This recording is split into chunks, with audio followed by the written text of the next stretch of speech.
I picked ASU Havasu because this community, and it's small, but it's kind of like a good thing it's small because you get to know everyone. The biggest thing I like out here too is everything's close. Oh, it's beautiful. The temperature is always nice here. The sunsets are amazing. We have the lake right here. It's nice to go down and chill at the beach. I love to go hiking, kayaking, paddleboarding, volleyball outside. I'm very athletic, so I'll play beach volleyball almost every single day. Yeah, it's awesome. Everybody's great. They're as friendly as can be. They try to make you feel at home. You stay in the dorm.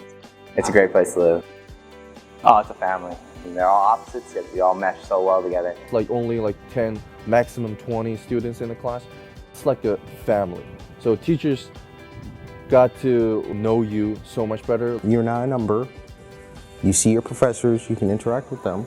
My lab classes I love for science because we're in the field most of the time. We're down by the lake or in one of the wildlife foundations. My last semester alone, I've built things on my resume that it takes people 3 or 4 years to do. So it's not just stuck in the classroom learning, you're learning outside the classroom.